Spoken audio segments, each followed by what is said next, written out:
Hello friends, आप सभी का स्वागत है हमारे यूट्यूब चैनल पर। फ्रेंड्स, आज का हमारा टॉपिक है कोलिनर्जिक ड्रग्स। कोलिनर्जिक ड्रग्स को आज के वीडियो के अंदर हम स्टेप बाय स्टेप पढ़ेंगे।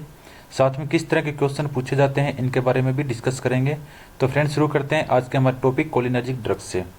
वीडियो शुरू करने से पहले अगर आपने चैनल सब्सक्राइब नहीं किया तो सर चैनल सब्सक्राइब कर लें, ताकि जो नेक्स्ट वीडियो आपको जल्द से जल्द मिल सके। तो फ्रेंड्स, सबसे पहले देखते हैं एसिटाइल कोलिन की सिंथेसिस को।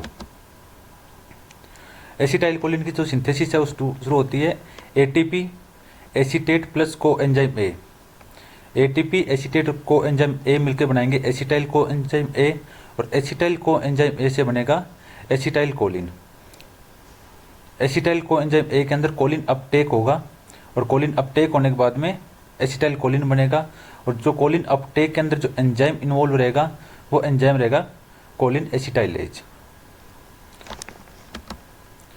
और फ्रेंड्स, जो कोलिन एसिटाइलेज है ये रेट डिटरमिनिंग एंजाइम है, और जो ये स्टेप है कोलिन अपटेक का, ये जो स्टेप कहलाता है रेट डिटरमिनिंग स्टेप कहलाता है। फ्रेंड्स, कुछ ऐसे केमिकल्स हैं जो एसिटाइल कोलिन के सिंथेसिस को इफेक्ट करते हैं, उसके रिलीज को प्रभावित करते हैं, उसके एक्शन को प्रभावित करते हैं, और उनसे रिलेटेड कई बार क्वेश्चन भी पूछ लिए जाते हैं। तो सबसे पहला जो केमिकल है वो है हेमिकोलिनियम। चार तरह के केमिकल्स हैं जो एसिटाइल कोलिन के सिंथेसिस और रिलीज को इफेक्ट करते हैं, और मैं आपको स्टेप बाय स्टेप आपको चारों केमिकल्स के बारे में बताऊंगा। सबसे पहला है हेमिकोलिनियम। हेमिकोलिनियम क्या करेगा? हेमिकोलिनियम कोलिन अपटेक को रोक देगा। कोलिन अपटेक रुक जाएगा तो इससे एसिटाइल कोलिन का सिंथेसिस ही नहीं होगा। तो सबसे जो पहला केमिकल्स है, पहला जो स्टेप है हेमिकोलिनियम का है, जो कोलिन अपटेक को रोक देगा और एसिटाइल कोलिन के सिंथेसिस को नहीं होने देगा। तो ऐसा एग्जाम में पूछ लिया जाता है कि कौन सा केमिकल्स इस कोलिन अपटेक को इनहिबिट करता है, या फिर ऐसे भी कई बार कुछ पूछा गया है कि rate determining step of acetyl choline में सिंथेसिस में कौन सा होता है। तो रेट डिटरमिनिंग स्टेप होता है कोलिन अपटेक का, और कोलिन अपटेक को इनहिबिट कौन करेगा? हेमिकोलिनियम। फ्रेंड्स, एक बार जब एसिटाइल कोलिन सिंथेसाइज हो जाती है तो वो साइनेप्टिक वेसिकल्स के अंदर ट्रांसपोर्टेशन होता है उसका। साइनेप्टिक वेसिकल्स के अंदर स्टोर होने के बाद में जैसे ही जरूरत पड़ती है बॉडी को, तो वो रिलीज होती है और अपना एक्शन प्रोड्यूस करती है। तो मैंने जो चार केमिकल्स बताए थे, सबसे पहला हेमिकोलिनियम था जो एसिटाइल कोलिन के सिंथेसिस को रोक देता है। अगर एसिटाइल कोलिन की सिंथेसिस हो भी जाती है तो दूसरा जो केमिकल है वेसामिकोल्स। वेसामिकोल्स है जो एसिटाइल कोलिन के साइनेप्टिक वेसिकल्स के अंदर ट्रांसपोर्टेशन को रोक देगा। ये दूसरा केमिकल्स है। फिर साइनेप्टिक वेसिकल्स में अगर एसिटाइल कोलिन चली गई है, अगर वहाँ पे स्टोरेज हो गया एसिटाइल कोलिन का, तो सिंथेसिस को इनहिबिट करेगा। साइनेप्टिक वेसिकल्स में चली गई है तो वहाँ से रिलीज नहीं होने देगा। कौन सा केमिकल्स? बोटुलिनस टॉक्सिन।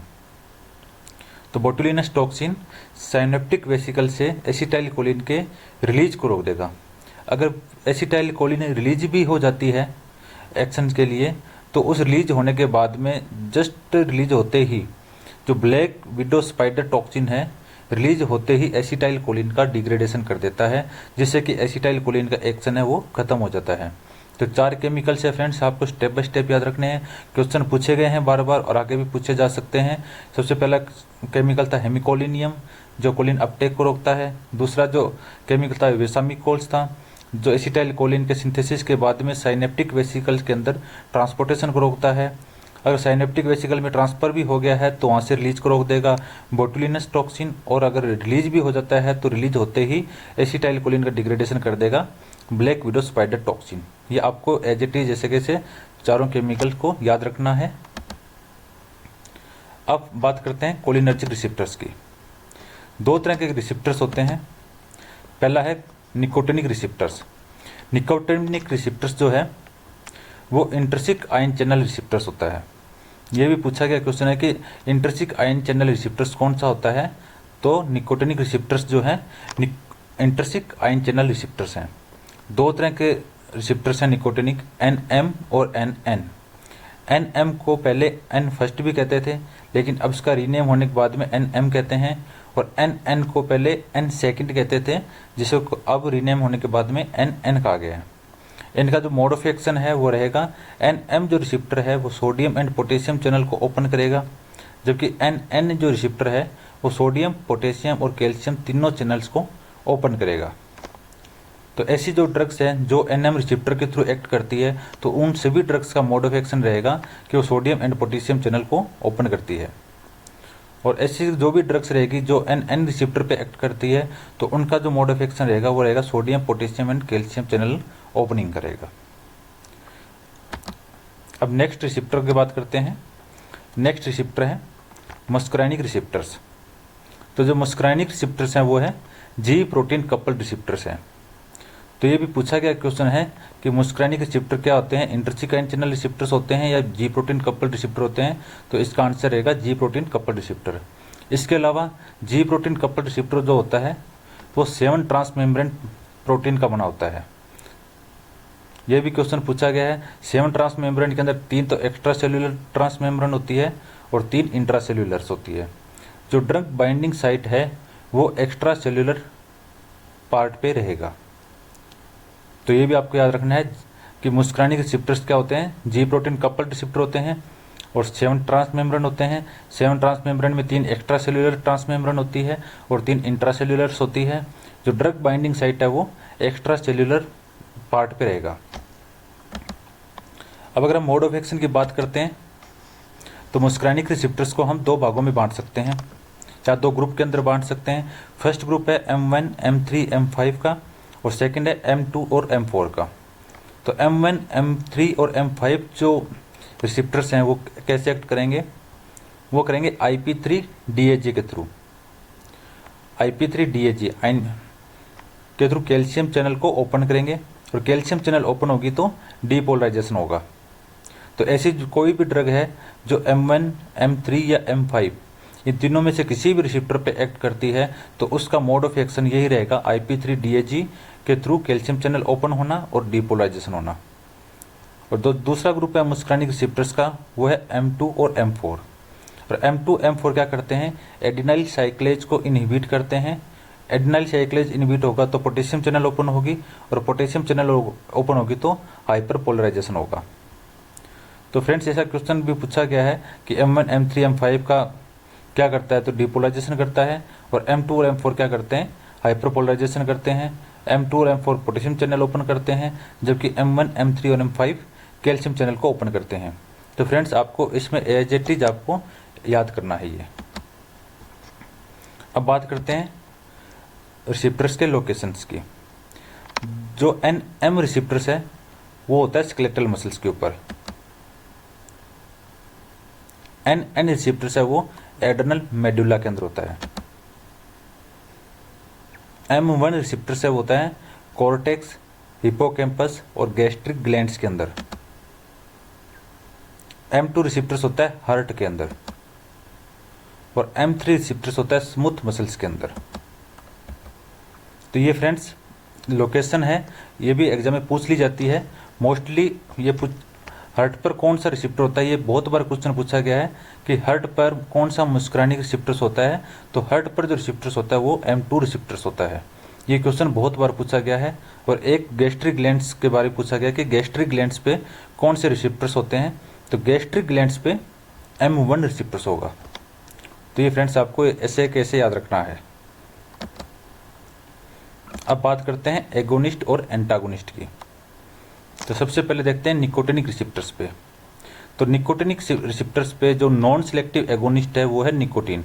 नॉन सिलेक्टिव का मतलब है जो NM और NN जो रिसेप्टर्स हैं, दोनों रिसेप्टर्स पे जो एक्ट करेगा वो कौन करेगा, निकोटीन करेगा। और अगर स्पेसिफिक रिसेप्टर्स की बात करते हैं तो NM पे जो एगोनिस्ट होगा वो एगोनिस्ट होगा PTMA। PTMA है फेनिल ट्राई मिथाइल अमोनियम। और NM का एंटागोनिस्ट जो होगा वो होगा ट्यूबेकुरारिन्स।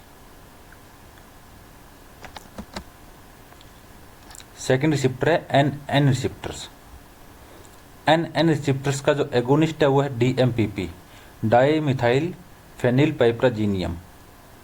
और इसका एंटागोनिस्ट कौन सा रहेगा, हेक्सामेथोनियम्स। ये फ्रेंड्स आपको ऐसे के ऐसे याद करने हैं।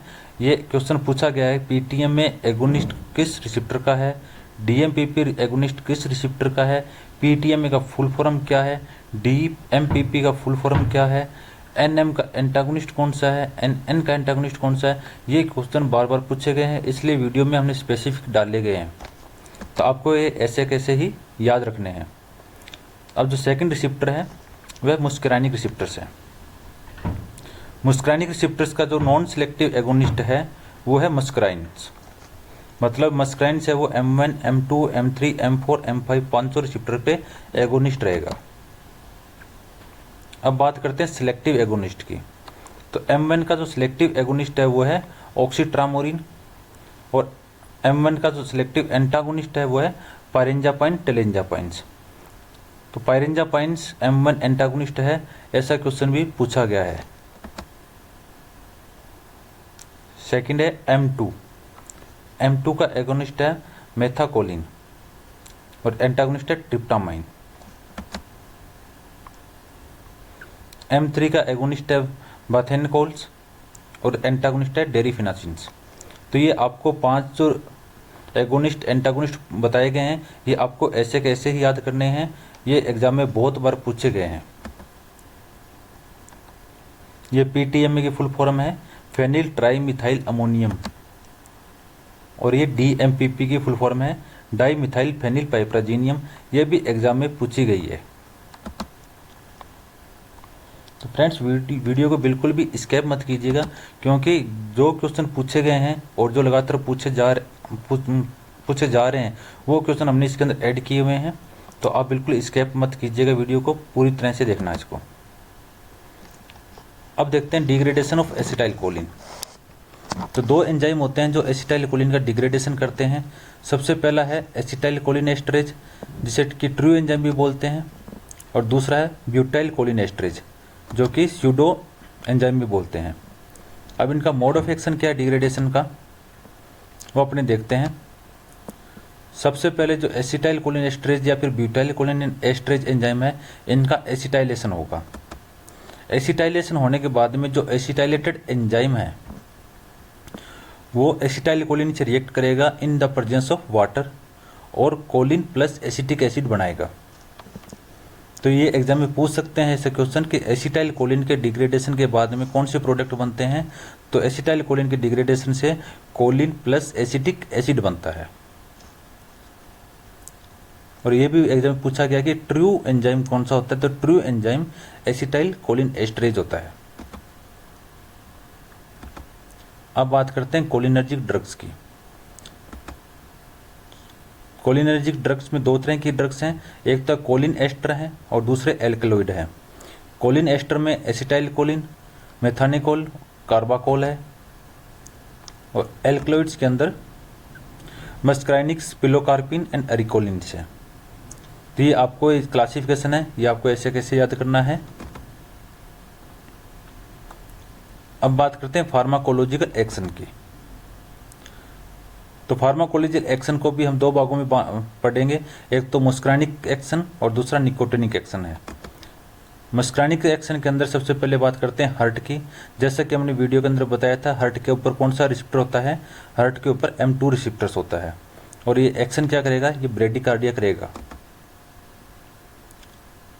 दूसरा ब्लड वेसल्स, ब्लड वेसल्स को ये वेसोडाइलेशंस करेगा by the releasing of endothelium relaxing factor, और इंडोथीलियम रिलैक्सेसिंग फैक्टर कौन सा होता है, नाइट्रस ऑक्साइड। तो ये एग्जाम में पूछा गया है कि इंडोथीलियल रिलैक्सिंग फैक्टर कौन सा होता है, तो होता है नाइट्रस ऑक्साइड। या फिर ऐसे पूछ लिया जाता है कई बार कि ब्लड वेसल्स को का जो वेसोडाइलेशन है उसमें उसका मोड ऑफ एक्शन क्या है, तो उसका मोड ऑफ एक्शन ऐसा रहता है नाइट्रस ऑक्साइड या फिर इंडोथीलियम रिलीजिंग फैक्टर के थ्रू। थर्ड जो फार्माकोलॉजिकल एक्शन है वह स्मूथ मसल्स पे। स्मूथ मसल्स का कॉन्ट्रैक्शंस होगा और एब्डोमिनल क्रैम्प्स शुरू हो जाएंगे। ग्लैंड्स जितनी भी है सबका सिक्रेशन इंक्रीज होगा। सलाइवा है, स्वीट्स है, गैस्ट्रिक ग्लैंड्स है, पैनक्रियाज है, जितनी भी ग्लैंड्स है बॉडी के अंदर सबका जो सिक्रेशन है वो कोलिनर्जिक ड्रग्स जो है इंक्रीज करेगी, एक्सेप्ट मिल्क एंड बाइल्स का, क्योंकि मिल्क और बाइल्स का जो सिक्रेशन है वो कोलिनर्जिक सिस्टम के अंडर नहीं होता है। फिर आइज, तो यहाँ पे फ्रेंड्स क्वेश्चन पूछा गया है कि आई के ऊपर कोलिनर्जिक ड्रग्स क्या करती है, मायोसिस करती है, माइड्रेसिस करती है। तो आई का जो मेन इफेक्ट है कोलिनर्जिक ड्रग्स का वो है मायोसिस होता है। और मायोसिस क्या होता है, contraction of circular muscles of eye. तो फ्रेंड्स जो फार्माकोलॉजिकल एक्शन है कोलिनर्जिक ड्रग्स के मुस्क्राइनिक में 5 टाइप के बताए गए हैं, ये आपको ऐसे याद करने हैं। जब हम एंटी कोलिनर्जिक्स का अगली वीडियो के अंदर पढ़ेंगे तो जो उनका जो एक्शन रहेगा वो just opposite to cholinergic drugs का रहेगा। तो ये आपको ऐसे कैसे याद करने हैं ताकि जो नेक्स्ट वीडियो होगी वो आपको इजी समझ में आ जाएगी। अब जो निकोटिनिक रिसेप्टर बेस पे जो फार्माकोलॉजिकल एक्शन है वो देखते हैं। तो सबसे पहला है ऑटोनोमिक गैंग्लियन। तो ऑटोनोमिक गैंग्लियन को ये स्टिमुलेट करेगा। और दूसरा है स्केलेटल मसल्स, तो स्केलेटल मसल्स को कॉन्ट्रैक्शन करेगा। तो फ्रेंड्स यहाँ पे जो फार्माकोलॉजिकल एक्शंस की बात आती है तो सबसे बड़ी बात आपको याद रखनी है कि ब्लड वेसल्स को डायलेट करेगा, स्मूथ मसल्स को कॉन्ट्रैक्ट करेगा, जितनी भी ग्लैंड्स है जैसे स्वीट है, सलाइवा है, पैनक्रियाज है, बाइल है, जितनी भी ग्लैंड्स है, गैस्ट्रिक ग्लैंड्स वगैरह जितनी भी है, सबका सिक्रेशन इंक्रीज होगा, मिल्क और बाइल का नहीं होगा। क्योंकि मिल्क है और जो बाइल है वो दोनों कोलिनर्जिक सिस्टम के अंडर में नहीं होता है। और आई के ऊपर क्या इफेक्ट आता है, मायोसिस होता है। तो ये आपको स्पेशली याद रखना है और ये आपको ऐसे याद रखना है ताकि जो अगला जो वीडियो होगा एंटी कोलिनर्जिक ड्रग्स का वो आपको इजीली समझ में आ जाए। अब देखते हैं anti cholinesterase enzyme. Anti cholinesterase enzyme क्या होता है कि जो कोलिन एस्टरेज एंजाइम था जो एसिटाइल कोलिन का डिग्रेडेशन करता है किसमें, कोलिन प्लस एसिटिक एसिड के अंदर। तो एंटी कोलिन एस्टरेज क्या रहेगा, उस कोलिन एस्टरेज एंजाइम को इनहिबिट करेगा। मतलब जो हाइड्रोलिसिस होता है एसिटाइल कोलिन का या फिर डिग्रेडेशन है जो एसिटाइल कोलिन का उसको प्रिवेंट करेगा और इसका जो एक्शन है वो पोटेंशिएट करेगा।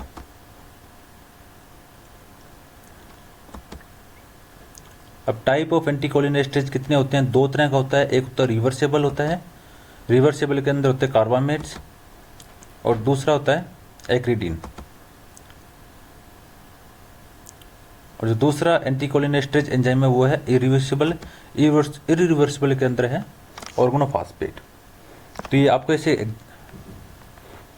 एग्जांपल्स याद करने हैं कि कार्बामेट्स क्या होता है, carbamate reversible inhibitor of anti cholinesterase है, कोलिन एस्टरेज है। और ऑर्गेनोफॉस्फेट है जो कोलिन एस्टरेज का इरिवर्सिबल इनहिबिटर है। इसके अलावा कार्बामेट्स के अंदर कौन कौन से आते हैं, फिजियोस्टिग्मिन, नियोस्टिग्मिन, इंड्रोफोनियम, डोनापेजिल्स, इस तरह ये जो ड्रग सही आती है। एक्रिडीन के अंदर टेक्रिन्स आएगी। और इरिवर्सिबल्स के अंदर ऑर्गेनोफॉस्फेट है जैसे इकोथायोफेट, पैराथायोन, टेबून्स एंड सोमेन। ऑर्गेनोफॉस्फेट्स जो बहुत सारे ऑर्गेनोफॉस्फेट्स ऐसे होते हैं जो एज इंसेक्टिसाइड्स यूज होते हैं।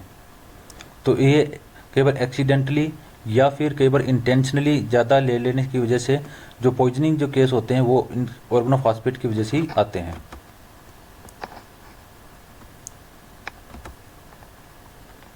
अब एंटी कोलिन एस्टरेज का मोड ऑफ एक्शन देखते हैं। तो फ्रेंड्स जो कोलिन एस्टरेज एंजाइम था उसका मोड ऑफ एक्शन था कि जो सबसे पहले एंजाइम का एसिटाइलेशन होता है। एंजाइम की 2 साइड्स होती है, एक तो होती है एनायनिक साइड्स और दूसरी होती है एस्टेरिक साइड। ऑर्गेनोफॉस्फेट जितने भी हैं वो एस्टेरिक साइड पे बाइंड करेंगे और कार्बामेट है जो एनायनिक साइड पे बाइंड करेंगे। तो कार्बामेट रिवर्सिबल इनहिबिटर होते हैं, क्यों होते हैं, क्योंकि कार्बामेट है जो एनायनिक साइड पे बाइंड करेंगे और जो वाटर के साथ जो रिएक्शन है वो उसको स्लो करेंगे, ना कि उसको ख़त्म करेंगे। मतलब रिएक्शन होगी लेकिन थोड़ा टाइम डिले हो जाएगा, इसलिए जो कार्बामेट है वो रिवर्सिबल इनहिबिटर है। तो ऑर्गेनोफॉस्फेट्स क्या है, जो वाटर के साथ जो एसिटाइल कोलिन का जो इंटरेक्शन था वो बिल्कुल ख़त्म कर देगा, जिससे कि जो एसिटाइल कोलिन है उसका हाइड्रोलिसिस से जो नहीं होगा, तो ये इरिवर्सिबल होता है।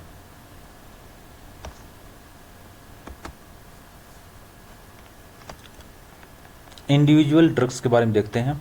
सबसे पहले फिजियोस्टिग्मिन। फिजियोस्टिग्मिन लिपिड सोल्यूबल है, इसलिए इसे आई ड्रॉप के रूप में यूज कर सकते हैं। ये क्वेश्चन पूछा गया है कि आई ड्रॉप के फॉर्म के अंदर कौन सी ड्रग यूज कर सकते हैं, फिजियोस्टिग्मिन और नियोस्टिग्मिन दोनों ऑप्शन आते हैं वहाँ पे। तो यहाँ पे कन्फ्यूजन हो जाता है कि नियोस्टिग्मिन होगा या फिजियोस्टिग्मिन होगा। तो ये जो फिजियोस्टिग्मिन है वो लिपिड सोल्यूबल है, इसलिए ये आई ड्रॉप के रूप में यूज हो सकती है। जबकि नियोस्टिग्मिन है वो लिपिड इनसोल्यूबल है, इसलिए आई ड्रॉप के रूप में ये यूज नहीं हो सकती। थर्ड है ऑर्गनोफॉस्फेट।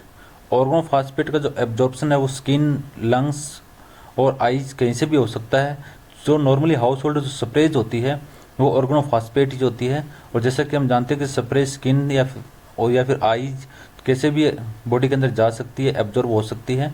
तो ऑर्गनोफॉस्फेट्स हैं जो किसी भी साइड से एब्जॉर्ब हो सकते हैं और पॉइजन का जो केस है वो हो सकता है।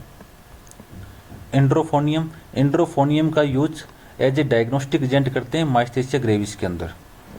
तो ये भी एग्जाम में पूछा गया है कि माइस्थेसिया ग्रेविस के अंदर के डायग्नोस्टिक एजेंट के रूप में कौन सा केमिकल यूज होता है या फिर कौन सी ड्रग यूज होती है।